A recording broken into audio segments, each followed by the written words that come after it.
પ્રધાનમંત્રી નરેન્દ્ર મોદીએ નવી દિલ્હીના ભારત મંડપમાં યોજાયેલા વિકાસ ભારત યુવા નેતા સંવાદ કાર્યક્રમમાં દેશના યુવાનોને સંબોધિત કર્યા.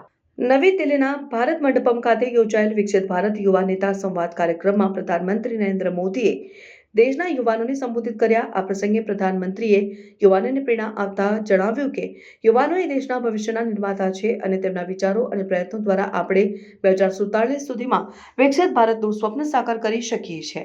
પ્રધાનમંત્રીએ યુવાનોને પ્રોત્સાહન આપ્યું કે તમારા વિચારોને પ્રસ્તુત કરો અને ભારતના વિકાસ માટે યોગદાન આપો.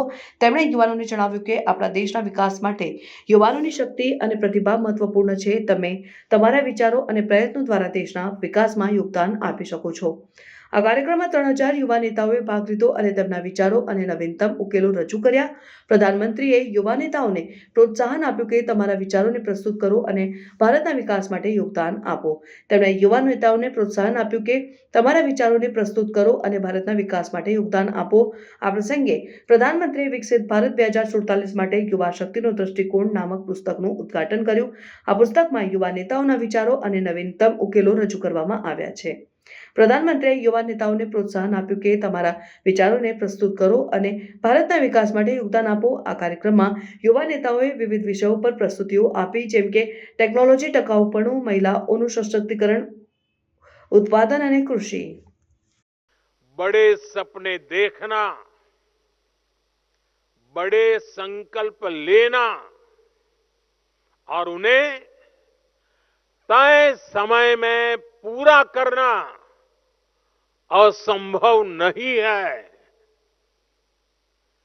किसी भी देश को आगे बढ़ने के लिए बड़े लक्ष्य तय करने ही होते हैं. जो ये सोच करके बैठे रहते हैं, अरे छोड़ो यार,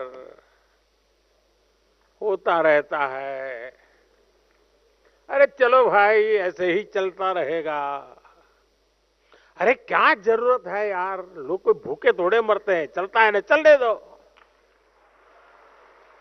अरे कुछ बदलने की क्या जरूरत है, काहे को सर खपाते हो यार.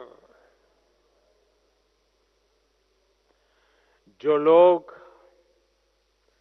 इस भावना में दिखते हैं ना, वो चलते फिरते हैं, लेकिन मरी हुई लाश से ज्यादा कुछ नहीं होते हैं. वो कुछ महीने पहले मैं अपने निवास पर कुछ युवा खिलाड़ियों से मिला था और मैं उनसे गप्पे सप्पे कर रहा था, बातें कर रहा था. तो एक खिलाड़ी ने खड़े होकर के कहा